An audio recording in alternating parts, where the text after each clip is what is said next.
بسم اللہ الرحمن الرحیم۔ السلام علیکم ورحمۃ اللہ وبرکاتہ۔ محترم سامعین، ام المؤمنین حضرت عائشہ صدیقہ رضی اللہ تعالی عنہا فرماتی ہیں کہ رسول اکرم صلی اللہ علیہ وآلہ وسلم پر نزول وحی کا سلسلہ جس چیز سے شروع ہوا وہ سوتے میں سچے خوابوں کا نظر آنا تھا۔ آج کی ویڈیو میں بات کریں گے نزول وحی کی ابتدا کے بارے میں۔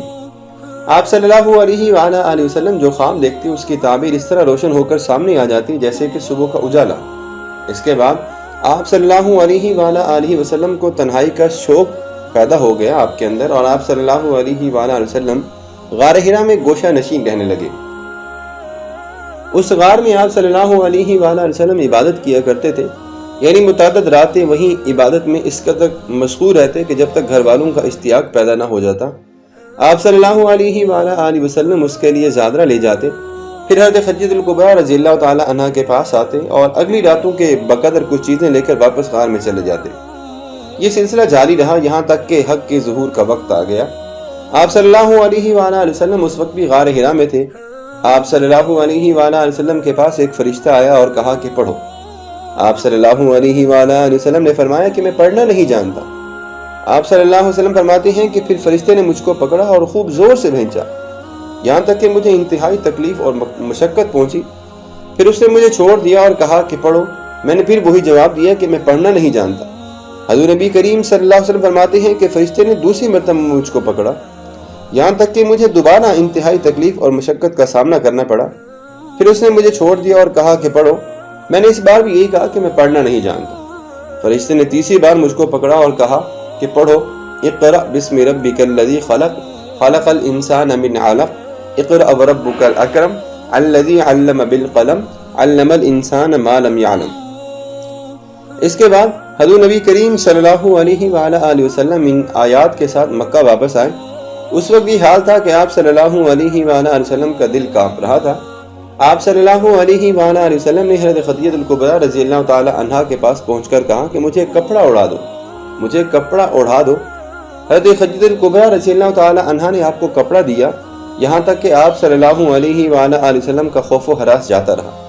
تب حضرت خدیجہ رضی اللہ تعالی عنہا کو آپ صلی اللہ علیہ وآلہ وسلم نے پورا واقعہ بتایا اور ان سے یہ بھی فرمایا کہ مجھ کو اپنی جان کا خوف ہے۔ حضرت خدیجہ رضی اللہ تعالی عنہا نے آپ کو تسلی دیتے ہوئے کہا کہ آپ صلی اللہ علیہ وسلم قطعاً خوف نہ کیجیے، خدا کی قسم اللہ تبارک و تعالی آپ صلی اللہ علیہ وآلہ وسلم کو کبھی رسوا نہیں کرے گا، کیونکہ آپ صلی اللہ علیہ وآلہ وسلم قرابت داروں سے حسن سلوک کا معاملہ کرتے ہیں، آپ دوسروں کا بوجھ اٹھاتے ہیں، آپ صلی اللہ علیہ وسلم غریبوں اور مسکینوں پر خرچ کرنے کے لیے کماتے ہیں، آپ صلی اللہ علیہ وسلم مہمان کی خاطر مدارت کرتے ہیں، اور آپ صلی اللہ علیہ وآلہ وسلم لوگوں کے حقیقی مسائل میں ان کی مدد کرتے ہیں۔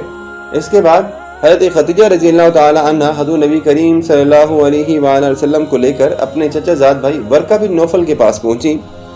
ورقہ بن نوفل جو ہے وہ زمانہ جاہلیت میں نصرانی ہو گئے تھے اور عبرانی زبان میں انجیل کو لکھتے تھے اور وہ جانتے بھی تھے۔ وہ بہت بوڑھے ہو چکے تھے اور نابینا بھی ہو گئے تھے۔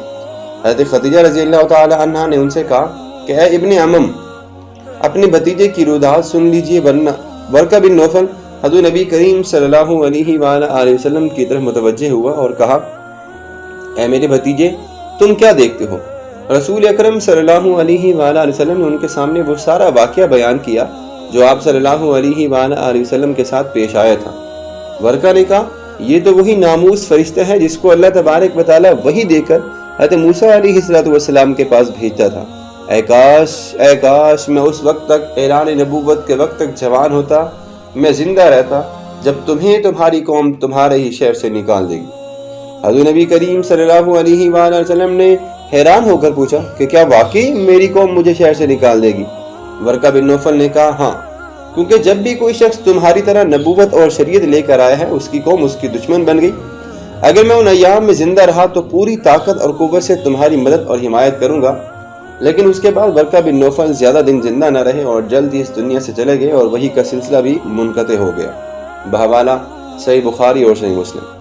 محترم سامعین، اس حدیث مبارکہ سے معلوم ہوا کہ معلم کو چاہیے کہ اپنے متعلم کو متنبہ کرتے وقت احتیاط سے کام لے اور اسے سبق پر پوری توجہ دینے کا کہے۔ اسی طرح لوگوں کے ساتھ نیکی اور سلوک کی فضیلت معلوم ہوئی، خواہ وہ کافر ہی کیوں نہ ہوں۔ اس سے یہ بھی معلوم ہوا کہ اچھے اخلاق انسان کو برے حالات سے بچانے کا سبب بن سکتے ہیں، اور اس حدیث سے یہ بھی معلوم ہوا کہ خوفزدہ انسان کو انسیت حاصل ہوتی ہے اور اس کی وحشت دور ہوتی ہے۔